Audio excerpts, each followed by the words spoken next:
Hello students, कैसे हो आप सभी। जेईई मेंस के एग्जाम्स कंप्लीट हो चुके हैं। अब मेन बात पता है क्या आती है, जेईई मेंस के एग्जाम्स हमारे खत्म हो चुके हैं। एग्जाम्स की अभी हमें टेंशन नहीं है। हाँ, उन स्टूडेंट्स के लिए अलग बात है जो जेईई एडवांस के लिए जाना चाहते हैं, लेकिन मोस्ट प्रोबेबिलिटी जो स्टूडेंट्स सिर्फ जेईई मेंस तक रहने वाले स्टूडेंट्स थे उनके लिए अभी कोई एग्जाम्स नहीं है। अब उनको जो मेन बात जो रहती है ना, अब यहाँ पे उनकी बात आती है कि किस्मत। अब उनकी किस्मत कहाँ पे कैसे किस तरीके से साथ देगी वो डिपेंड करती है कि आपकी कट ऑफ क्या आती है, कॉलेजेस की रैंक किस हिसाब से डिसाइडेड होती है, वहाँ पे किस किस रैंक वाले स्टूडेंट्स के एडमिशन्स होते हैं। तो बस अभी हमें सिर्फ इंतजार करना है और सिर्फ ये करना है कि हमने जो रिजल्ट दिया है उस पे हमें अच्छा स्कोर है, वो मतलब अच्छी कॉलेज यूनिवर्सिटी और वो सब कुछ मिल जाए। ठीक है, तो इन सब चीज़ों से पहले एक चीज़ और आती है जो मोस्ट प्रोबेबिलिटी जिन स्टूडेंट्स को आगे पढ़ना है, मतलब जिन स्टूडेंट्स को अभी जेईई एडवांस के लिए जाना है, उन स्टूडेंट्स के लिए एक इंपॉर्टेंट पॉइंट्स है। वो है कि जेईई एडवांस के लिए आपको क्वालिफाई करना पड़ता है जेईई मीन्स का एग्जाम। अगर जेईई मीन्स का एग्जाम्स क्वालिफाई, इट मीन्स कि आपकी जेईई मीन्स की कट ऑफ है वो एक डिसाइड की जाती है। अगर वो कट ऑफ आप क्रॉस आउट करते हो तो आप जेईई एडवांस के लिए एलिजिबल से वो हो जाओगे। ठीक है, तो ये एक इंपॉर्टेंट पॉइंट है। अब इसी के ऊपर मैं इस वीडियो के अंदर बताने वाला हूँ कि आपकी जो कट ऑफ है वो क्या रहने वाली है, लास्ट ईयर क्या थी और इस ईयर क्या कट ऑफ हो सकती है एक्सपेक्टेड, हम उसके ऊपर बात करने वाले हैं।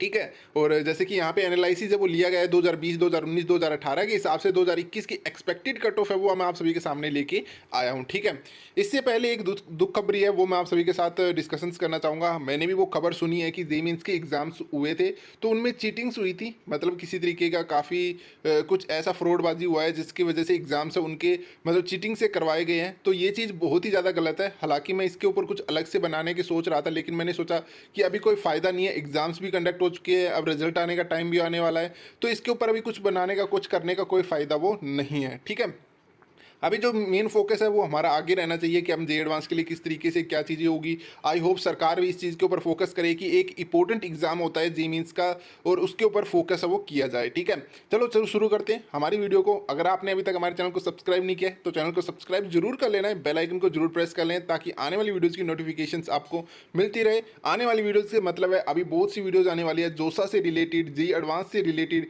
ठीक है, और इसी तरीके से हमारी जो कट ऑफ है वो निकलने वाली है कि कॉलेजेस की रैंक है वो कितनी होगी, क्लोजिंग रैंक, और आपकी जो रैंक है वो कितनी होने वाली है, किस कॉलेजेस में क्या कट ऑफ रहने वाली है, कौन सा कॉलेज अच्छा है, ये सारी चीज़ें आपको आने वाले टाइम में आपको हमारे चैनल पे मिल जाएगी। ठीक है, अभी हम बात करते हैं, देखिए लास्ट ईयर की कट ऑफ में हम डिसाइड कर लेते हैं, पहले डिस्कशंस कर लेते हैं। यहाँ पे 2020 की जो कट ऑफ है वो आप सभी के सामने है।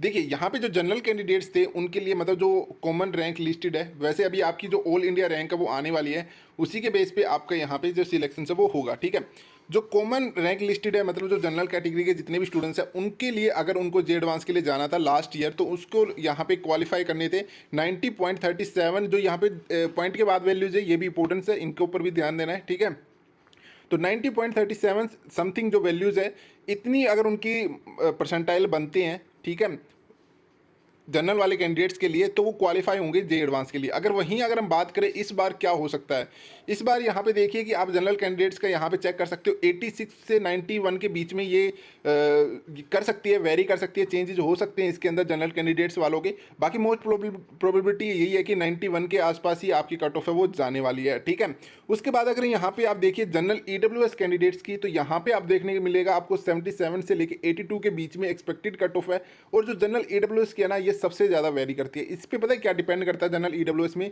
कि कितने स्टूडेंट्स जनरल ईडब्ल्यूएस के लिए अप्लाई करते हैं। क्या होता है कि जब फर्स्ट बार जब ईडब्ल्यूएस कैटेगरी आई थी ना, तो सबसे ज़्यादा कट ऑफ जो गई थी वो जनरल ईडब्ल्यूएस की गई थी, क्योंकि सारे स्टूडेंट्स जनरल ईडब्ल्यूएस में चले गए थे, तो उसकी वजह से वो कट ऑफ है वो काफ़ी इंक्रीज है वो हो गई थी।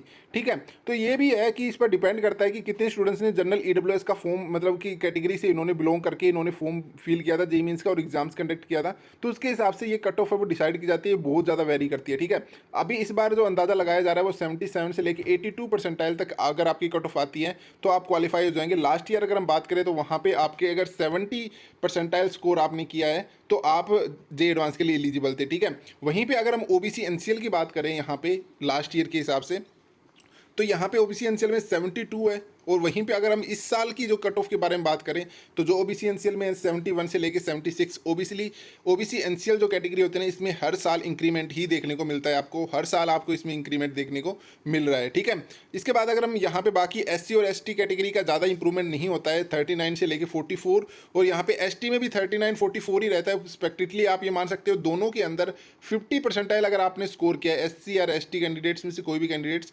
50 परसेंटाइल के आसपास अगर उनका स्कोर आता है तो वो एलिजिबल हो जाएंगे जेई एडवांस के लिए। ठीक है, लास्ट ईयर की मैं आपको यहाँ पे दिखाता हूँ।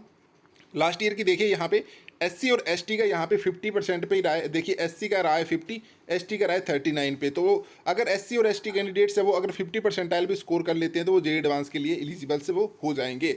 मोस्ट जो प्रोबेबिलिटी जो सिचुएशंस रहती है, मैं आपको इस साल की कट ऑफ है वो एक बार फिर से मेंशन कर देता हूँ कि जो एक्सपेक्टेड हमारी हो सकती है। देखिए 86 से लेके 91 के आसपास मैंने बताई है, तो मोस्ट प्रोबेबिलिटी सिचुएशंस है कि 91 के आसपास आपकी कट ऑफ से वो रहने वाली है। ठीक है, और उसी के हिसाब से अगर जनरल ईडब्ल्यूएस की इसका कुछ भी मेंशन नहीं कर सकते, इसलिए 71 से लेके 82 के बीच में वेरी मैंने करवाया इस चीज़ को, तो ये चीज़ हो सकती है।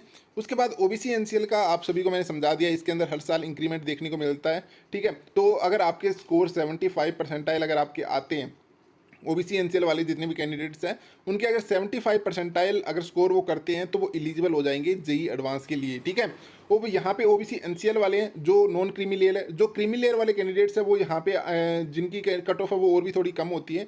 ठीक है, और एससी और एसटी का मैंने आपको बता दिया, अगर आपकी 50 परसेंटाइल स्कोर अगर आप करते हो तो आप ईजिली जे एडवांस के लिए आप एलिजिबल से वो हो जाएंगे। ठीक है, और बाकी एक अगर आप चाहो तो मैं आपको बाद में कमेंट्स में लिख के बता दूंगा अभी किस कैटेगरी के कैंडिडेट्स, कितने कैंडिडेट्स है वो सिलेक्ट किए जाएंगे, तो वो भी एक चीज़ इन्होंने मेंशन की हुई है जेई एडवांस के बुलेटिन के अंदर। ठीक है, और इसके अलावा कुछ और इन्फॉर्मेशन अगर आप जानना चाहते हो तो कमेंट बॉक्स में आप बेझिझक होकर बता सकते हो। आने वाले वीडियोज़ के अंदर हम उसके ऊपर भी बातें करेंगे। तो thank you, keep learning and keep watching my channel.